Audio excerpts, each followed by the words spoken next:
पूरे दिन लग के इन्होंने जो मेरी स्टेटमेंट रिकॉर्ड की, 43-44 क्वेश्चन उसके अंदर थे, 21-22 पेजों की मेरी स्टेटमेंट रिकॉर्ड करी, 8 बजे तक वो स्टेटमेंट पूरी हो गई। उसको ईडी के असिस्टेंट डायरेक्टर मयंक अरोड़ा साहब ने अपने गूगल ड्राइव से, अपने लैपटॉप से, मेरे घर के वाईफाई को इस्तेमाल करके किसी बीजेपी के आदमी से या अफसर से या वकील से शेयर किया। मेरी स्टेटमेंट पे कुछ पैराग्राफ्स को हाईलाइट करके मेरे सामने लेके आए कि साहब हमें ये हिस्सा आपकी स्टेटमेंट का हटाना पड़ेगा। मेरी स्टेटमेंट तो वही होगी जो मैंने दी है, तो उस पे वो मामला फंस गया और लिहाजा वो मेरी स्टेटमेंट नहीं लेके गए।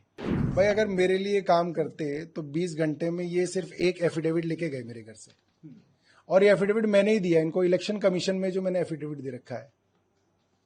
तो इनकी तो तनख्वाह काट देनी चाहिए। क्या किया इन्होंने मेरे घर पे? और पूरे दिन लग के इन्होंने जो मेरी स्टेटमेंट रिकॉर्ड की, 43-44 क्वेश्चन उसके अंदर थे, 21-22 पेजों की मेरी स्टेटमेंट रिकॉर्ड करी, 8 बजे तक वो स्टेटमेंट पूरी हो गई। उसको ईडी के असिस्टेंट डायरेक्टर मयंक अरोड़ा साहब ने अपने गूगल ड्राइव से, अपने लैपटॉप से, मेरे घर के वाईफाई को इस्तेमाल करके किसी बीजेपी के आदमी से या अफसर से या वकील से शेयर किया। मुझे नहीं पता किससे शेयर किया, व्हाट्सएप पे शेयर किया। उसके बाद वो वापस आया, फिर ये उस मेरी स्टेटमेंट पे कुछ पैराग्राफ्स को हाईलाइट करके मेरे सामने लेके आए कि साहब हमें ये हिस्सा आपकी स्टेटमेंट का हटाना पड़ेगा। मैंने भाई कैसे हटा दोगे आप, स्टेटमेंट मेरी है। कह रहे नहीं सर ये ठीक नहीं है, ये इररिलेवेंट है। मैंने कहा that is court to decide, court decide करेगा। वो मेरी स्टेटमेंट तो वही होगी जो मैंने दी है। तो उस पे वो मामला फंस गया और लिहाजा वो मेरी स्टेटमेंट नहीं लेके गए। दूसरा, ये एफिडेविट है हाईकोर्ट का। उन्होंने जो पहला पंचनामा बनाया करीब 8 बजे, जिसपे मेरे साइन कराए, उसमें ये एफिडेविट हाईकोर्ट का लिस्ट ऑफ डॉक्यूमेंट्स में था जो इन्होंने सीज किया। उसके बाद रात को करीब 2 बजे दोबारा पंचनामा बनाया गया 27 तारीख का। उस पे विटनेसेस की एविडेंस दोबारा से उसके साइन लिए गए और उसमें इसको सीजर मेमो से हटा दिया गया। क्यों हटा दिया गया? क्योंकि मैंने बताया कि इस हाईकोर्ट के एफिडेविट में मेरे वो सारे मिनट्स ऑफ मीटिंग लगे हुए हैं जो इस बात को साबित करते हैं कि मैं अफसरों को बार बार आदेश देता रहा कि अस्पतालों को बनाओ और ऐसे बनाओ, और अफसर जो हैं एलजी के कारण उन आदेशों को नहीं मान रहे थे। मैंने उनको यह भी कहा अपने स्टेटमेंट में कि मेरे पास डॉक्यूमेंट्री एविडेंस है, वीडियो एविडेंस है, जो मैं आपको सही समय पे कोर्ट के आगे रखूंगा, जिसमें यह बात साबित करूंगा मैं एविडेंस बेस्ड कि एलजी विनय कुमार सक्सेना ने पूरी क्रिमिनल कॉन्स्पिरेसी रची है मुझे एक झूठे मुकदमे में फंसाने की। इनकी जो इन्होंने मीटिंग्स ली हैं अफसरों के साथ, अफसरों ने जो मेरे साथ मीटिंग्स ली हैं, एलजी हाउस के अंदर जो मीटिंग्स हुई हैं, मेरे पास उनके भी एविडेंसेस हैं। और मैं आपको ये बताना चाहता हूं, अगर मैं 1-2 दिन में अरेस्ट हो गया तो मेरे वकील मेरे बिना पे उन एविडेंसेस के साथ प्रेस कॉन्फ्रेंस करेंगे, आप उसको कवर जरूर करिएगा।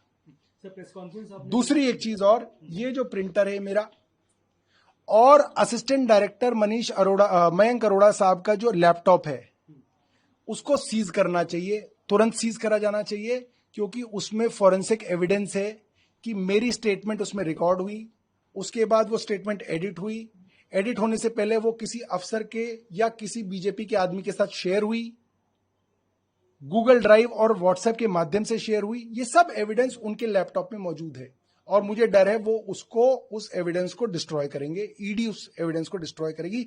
लिहाजा उस लैपटॉप को सीज किया जाए, मेरे इस प्रिंटर को सीज किया जाए।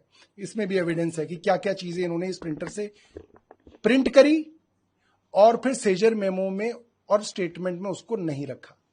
प्रेस कॉन्फ्रेंस आपने करी, प्रिंटर आपने दिखाया, उसके बाद बयानों की भी बात आपने करी है, तो क्या कोई ऐसे कागजों पे आपसे साइन करवाए गए या फिर फाइनल इन्वेस्टिगेशन के बाद कोई साइन आपने उन पे कराया?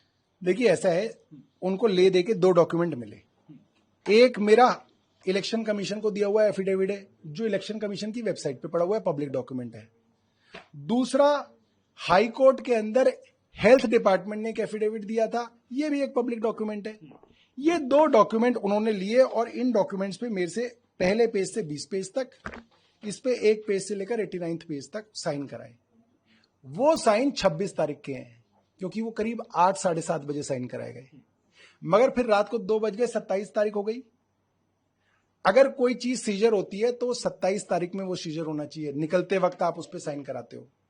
वो जो साइन है मेरे इनके डॉक्यूमेंट्स पे, वो 26 तारीख के आपको मिलेंगे।